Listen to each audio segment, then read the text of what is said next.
कि एश वेडनेसडे क्या होता है, यानी कि राख का त्यौहार किसे कहते हैं। और जब हम पवित्र होते हैं तो हम विश्वास करते हैं वचन के अनुसार कि परमेश्वर पवित्रता में वास करता है और परमेश्वर हमारी प्रार्थनाओं को सुनता है। आप सबको जय मसीह की।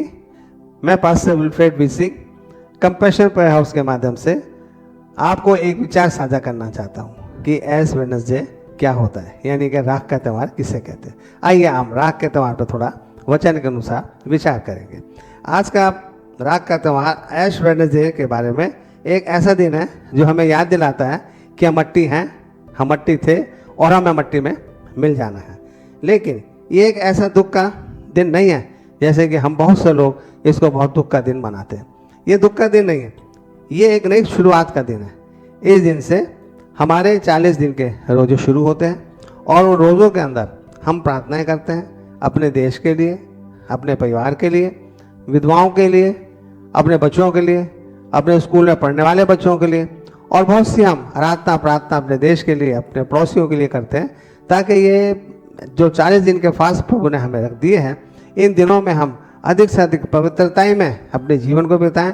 और जब हम पवित्र होते हैं तो हम विश्वास करते हैं वचन के अनुसार कि परमेश्वर पवित्रता में वास करता है और परमेश्वर हमारी प्रार्थनाओं को सुनता है।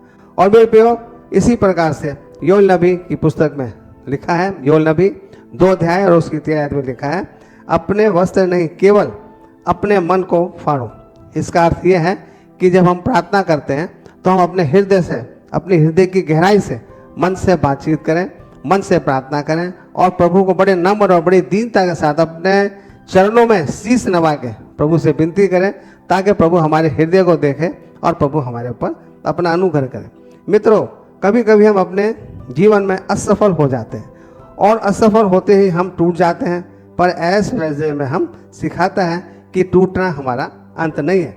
परमेश्वर टूटे हुए हृदय को नई आशा देता है और परमेश्वर नए जन्म के साथ हमें खड़ा करता है। जिस प्रकार वचन में लिखा है कि जब तक गेहूं का दाना भूमि पर गिर के मर नहीं जाता वो अकेला रहता है, परंतु वो ये संघर्ष के साथ वो मरता है, गलता है, सड़ता है, परंतु जब संघर्ष अपने जीवन में उसके हो जाते हैं पूरे, तब उसके अंदर से एक नया अंकुर फूटता है जो हमारे देश के लिए, हमारे समाज के लिए आशीष का कारण होता है। इसलिए हर समस्या के पीछे आशीष होती है और हम परमेश्वर की आशीष में बढ़ते चले जाते हैं। मेरे प्रियो, बाइबल की पुस्तक भजन संहिता 51 अध्याय उसकी 17 आयत में इस प्रकार लिखा है, परमेश्वर टूटे और पिसे मन को तुच्छ नहीं जानता। आज यदि हम अपने जीवन में किसी बोझ या निराशा या समस्या, ये बदसलूकी या बेरहमी में चल रहे हैं, तो आज हम परमेश्वर को देखें कि परमेश्वर हमारे लिए क्या क्या करना चाहता है। परमेश्वर चाहता है कि हम परमेश्वर से क्षमा मांगे। मेरे प्रियो, वचन में लिखा है, जिस प्रकार एक उस स्त्री जो बहुत पापिन थी, वो परमेश्वर के सामने क्षमा मांगना चाहती थी, लेकिन उसके पास इतनी हिम्मत नहीं थी कि वो परमेश्वर से क्षमा मांग सके। लेकिन उसने क्षमा का एक इस प्रकार से अपना उदाहरण दिखाया। परमेश्वर के पास आई, उसके चरणों पर बैठ गई, उसके चरणों पर बैठ के बहुमूल्य इत्र उसने उसके चरणों पर डाल दिया। उसके बाद उसने अपने बालों से उसको पोंछा और पोंछने के बाद उसने अपने मुंह से एक शब्द क्षमा नहीं मांगी। मेरे प्रिय, उसके कार्य से हम ये देखते हैं कि कितनी नम्र और कितनी दीन हो गई और उसने इस बात को ये दर्शाया कि प्रभु अपने पापों की मैं क्षमा चाहती हूँ। इस प्रकार हम अपने कामों के अनुसार परमेश्वर से क्षमा मांगें, ताकि परमेश्वर हमारे ऊपर अपना अनुग्रह करे। और इस नए साल में हम परमेश्वर से ये प्रार्थना करते हैं कि परमेश्वर एश वेडनेसडे में हमें अपने जीवन का निर्णय लेने का आशीष हमें प्रदान करें। पुरानी आदतें हम छोड़ें इस एश वेडनेसडे के दिन, ताकि हम परमेश्वर के सामने आशीष का कारण बन सकें। पुरानी आदतों को छोड़ें और हम परमेश्वर से क्षमा मांगें और एक पवित्र नए जीवन की हम शुरुआत करें, ताकि हम परमेश्वर के लिए आशीष का कारण होने पाए। जब तक हम अपने नए जीवन की शुरुआत परमेश्वर के चरणों में बैठ कर नहीं करते, तब तक क्षमा नहीं मांगते, तब तक प्रभु को हमारे जीवन में कार्य नहीं करता। जिस प्रकार गेहूं का दाना नहीं उग सकता, इसी प्रकार हमारे जीवन में कोई कार्य नहीं होता, क्योंकि राख के बाद जो है वो पुनरुत्थान की महिमा आती है और क्रूस के बाद विजय की महिमा आती है। आइए हम परमेश्वर से एक छोटी सी प्रार्थना करें। हे प्रभु, आज मैं अपना जीवन तेरे हाथों में समर्पित करता हूँ।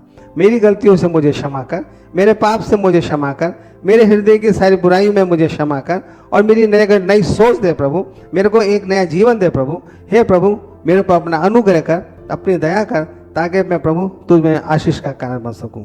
और विशेष बात का हम ध्यान रखें कि आज से ही परमेश्वर के साथ एक नई शुरुआत करें, ताकि परमेश्वर में हम आशीषित, बलवंत और साहसी बन सके। जब तक हम परमेश्वर के सामने क्षमा नहीं मांग के अपने नए जीवन को शुरू नहीं करते प्रियो, तब तक हम परमेश्वर के लिए आशीष का कारण नहीं बनते। आइए हम परमेश्वर के सामने दीन हो जाएं ताकि प्रभु हमारे पर आशीष करे। यही ऐश वेडनेसडे का एक मैसेज है, जो कि ऐश वेडनेसडे के राख है, और वो राख के द्वारा हम उत्पन्न होते हैं। राख से, मट्टी से उत्पन्न होते हैं, हमें एक दिन मट्टी में ही चले जाना है। हमें ऐश वेडनेसडे से ये ग्रहण करना है कि हम परमेश्वर के लिए आशीष का कारण हो पाए। परमेश्वर अपने वचन के सुने और बताए जाने पर हमें बहुतायत से आशीष दे, और सुनने वालों पर और आपके परिवारों पर प्रभु की आशीष सदा सदा बनी रहे। आइए हम एक छोटी सी विनती मांगते, प्रभु हमारे पर अनुग्रह कर, ताकि हम ये वचन, आशीष का वचन, हम अपने देश के लिए, अपने समाज के लिए, अपने पड़ोसियों के लिए आशीषित हो सके। प्रभु के नाम से मांगता हूँ, प्रार्थना को सुनकर ग्रहण करें। आमीन आमीन। सबको जय मसीह के। आपको प्रभु बहुतायत से आशीष दे।